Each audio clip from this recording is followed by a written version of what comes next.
4 pillars, guidance on how you want to think about your messaging.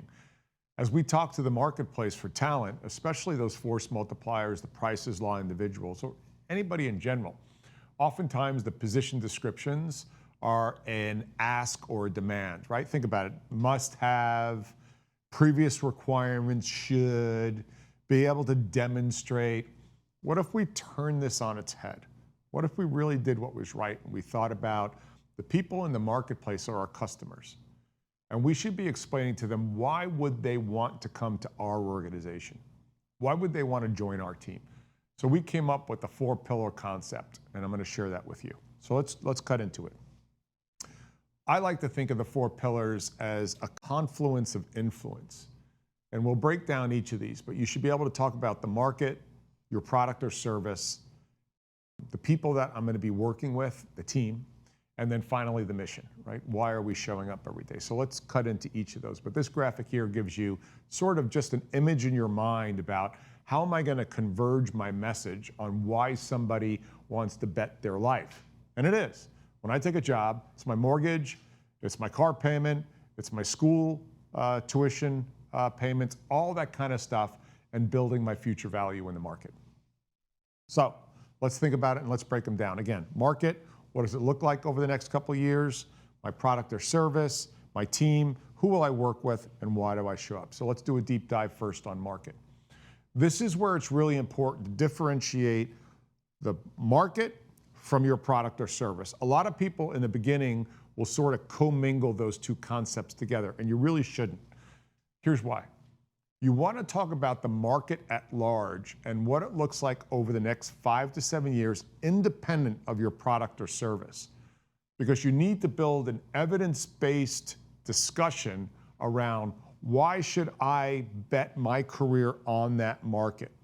So and what's beautiful is all kinds of evidence on everything down to cardboard boxes and pencils for that matter.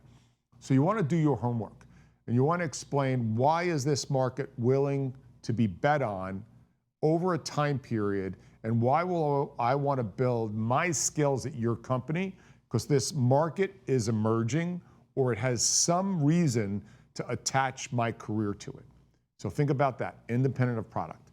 The next is the product or service. This is where you come to slide in now and say, the market here is going to be backstopped by X, Y, and Z, and put your data points in there. And generally speaking, these are evidence-based. And our product, our surface, addresses that emerging market in this way.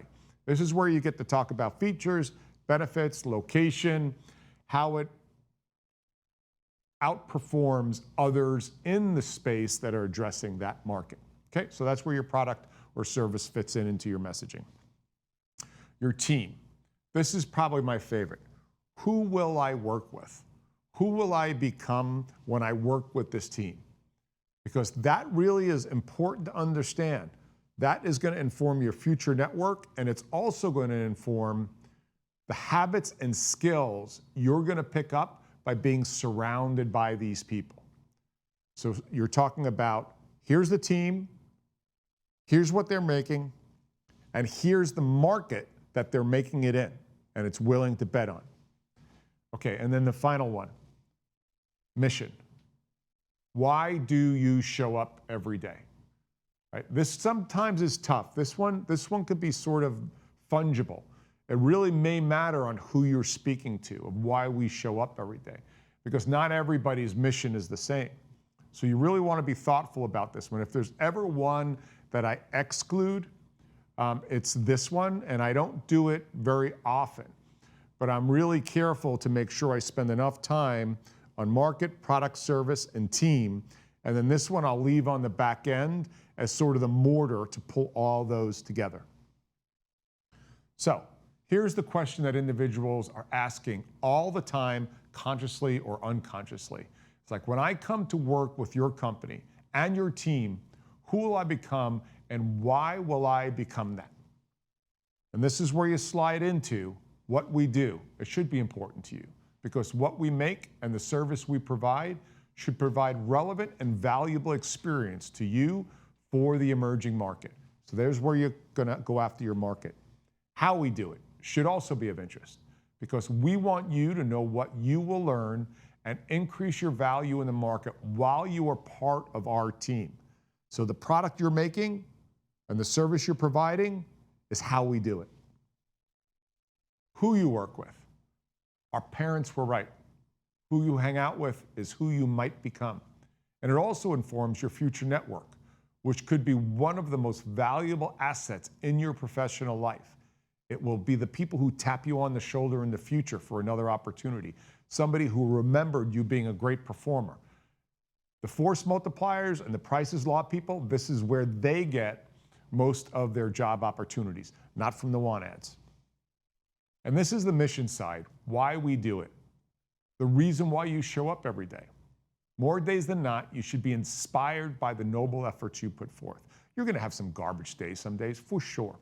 But a majority of the time, what's inspiring you? And we think that why you do what you do is just as important as what you do. 4 pillars. Take some real time putting the job description, the opportunity, construct it, play with it. This is what has people be inspired to lean in on your opportunities at your organization. I'm Joe Mullings. Be well.